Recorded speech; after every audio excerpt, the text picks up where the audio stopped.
Are you skinny or overweight and you want to become muscular? I'll show you a workout routine that takes less than 45 minutes that you could do only a few times a week. Free pump gains. So without wasting any time, let's get into it. I always like to start the gym with light warm-ups. Now I know a lot of guys say that you can work out by just lifting or doing your exercise without any weights, but similar from when I did basketball and karate, we always did this at the beginning because I'm a strong believer it's always a great idea to warm up your joints, get loose, get fluid as you can see, and you can copy the exercises I do here, going down and back with different little stretches. And you want to do an active stretch, not a deep stretch, because you're trying to warm up. And this is what we're going to start with. You can do either barbell squats or my personal favorite as a leg, primarily quad and some glute exercise, is the one leg squat. And I'm telling you, this will take a lot out of you. Another thing I like to do are lunges as well, but the one leg squat will absolutely get your legs that tonage and that shredding that you need. Another note, look at what I'm drinking. With your bottles of water, I highly recommend salting your water. I know it might sound weird, but electrolytes are so key. Next, what I like to move on to is the hamstring curl. Ever since I credit knees over toe guys for getting me hip more so to the Nordic curl, and ever since then for athletic performance, I do that. Next, I'm going to superset it with some calf raises. I like to superset it with them both being isolation exercises, and it really helps cut down on the time.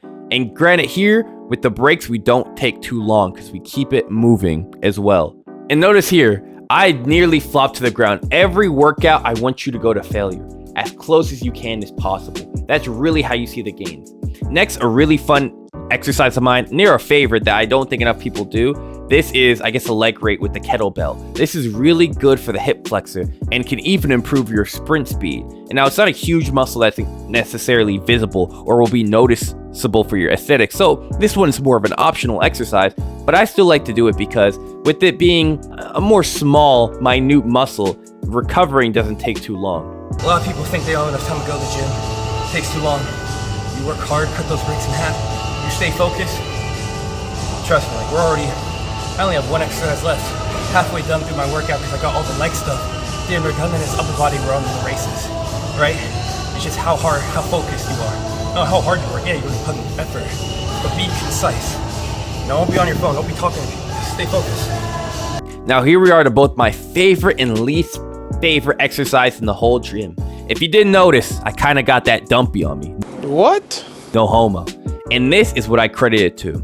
Now, I know a lot of people are a big fan and a big encourager of the deadlift. I, however, have my own reservations against the deadlift because of the risk to reward ratio. Is the deadlift a great exercise?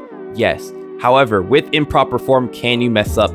Also, yes. So with the booty buster, as I like to call it, not only does it offer great benefits for that ass, but it also offers a similar motion, a hip hinge motion. So you work the hamstrings, so you work the glutes, so you work the lower back, and I overall find it great. Now you won't be working the exact same muscles, but I still love it. Well, also, in my opinion, it's safer as well, less risk factors with it. Though, because it is in a similar motion as the deadlift, I will warn you that it is a very mentally taxing exercise. And that is why it is my last leg exercise I do before I go in the upper body. If you do it at the very end, you won't have enough energy necessarily to be able to do this exercise because you're already drained from the others. But if you do at the end of the other leg exercises, you're really gonna have enough to push. But I warn you now, it will exhaust you. Here I smack my face because I always have to get my psych selfed up for it. The mental motion of preparing for this exercise is more difficult than the actual exercise itself. It is very mentally draining. You can feel like a pressure on the front of your head, especially as you get in the higher weight. But don't let that turn you away from the massive benefits. You do this exercise consistently for a week or two, when you walk, you will literally be able to feel every pulsation in your cheeks. I feel control over my ass. I'm thicker than a lot of these girls out here. Bro, what are you talking about, man? You of course can't do a full body exercise video without the bench press, and I'm a big fan of this exercise as well. But you'll notice that I'm doing more close grip. The reason being, me personally, I feel I do have a good build, but my triceps are an area somewhat underdeveloped on me. I don't have as good tricep genetics, so I really want to be able to push that, and I've been able to adjust my regimen accordingly. And though this is a good tutorial for you and a good showcase of what's good for you as a beginner, intermediate, or whatever, you can tailor it to what suits your needs as time goes on. And again, I take very short breaks because even if you can't get full 10 sets or 10 reps every single time, you're really pushing the muscle, keeping it under constant stress and really getting that hypertrophy. So I love it.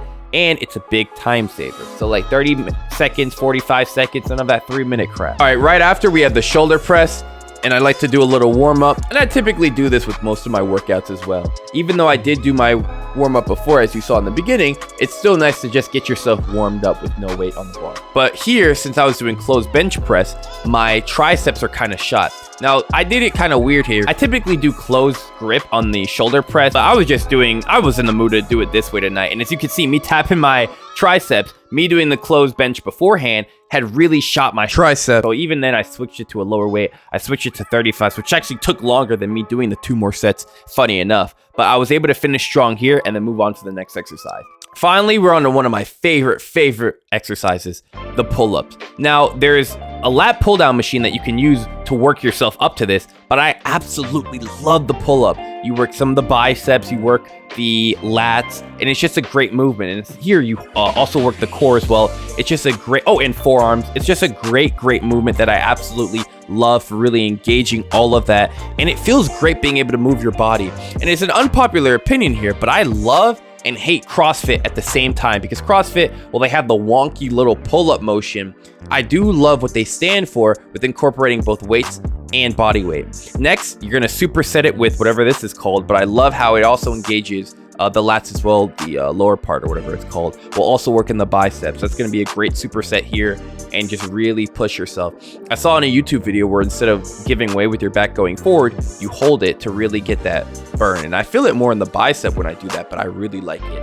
And then I take a 30-second break and hop right back into it. It's really intense and you're really gonna feel it. Me, I'm already exhausted. I can only do 3 here, but even with that being the case, take as much time as you need without injuring yourself. You know, you typically want to do short breaks, but you're really gonna feel a benefit by doing this. Congratulations, you made it through the compound movements. Next, I like to hit the triceps first for my isolation. Now, I know people typically do this with one dumbbell, but I like using 2 different ones, because when you're able to flex your elbows out to the side, that's when you're really able to get the movement. That's why people like doing it with cables. But I really like using dumbbells, especially because I can emulate it with my weights at home. And now and now that we're nearing the end of the workout, you can see how mentally exhausting it is, even for me who's been doing this routine for a while, because I curb the weight and the intensity and the rest time in between. So you want to make sure you're staying hydrated while you do this, preferably drinking water that's hopefully salted or has, added electrolytes. You know what they say, you got to curl for the girls. Notice my elbow placement. You want to keep that locked. You don't want to rock your body. You want to keep it slightly in front of you, and you really feel that burn by letting it be like a hinging motion. Similar where it's like imagine a pencil stuck through your elbow and you're only moving the forearm up and down to best visualize it there. That's really going to help you with growth. And after those, we did the shoulder press, and a big part of the aesthetic is, of course, the lats raises. I do mine with 35s. I start with 20, 25, 30. I don't want to rock the body too much, but really pushing here is going to help. Your body slightly lean forward, the weight's to your side, but slightly lean forward. It's kind of hard to tell from this angle, but that's really going to help shred the shoulders by hitting all 3 heads. And again, I said 3, so I like to finish with this exercise to get the rear delts. It's easy to focus on, the front and the side, but if you want that 3D dimensional delt, you got to do the back delt as well, the rear delt as they call it. So I finished up with this. My brain is pulsating and I'm exhausted, but still finishing strong, giving it all I got, every exercise to failure. And no homo, but you can see from the booty buster, I kind of got that ass on me. No homo. Damn. But now with all that being said, let's take a look at the pump and see how we got it. The pump. Ooh. I'm not sure if you boys can see it. We got the pump going strong. I can just do this. Yeah. All right, this is the physique with the pump. I'm not sure how good the lighting is. I'm not very good at lat spreads.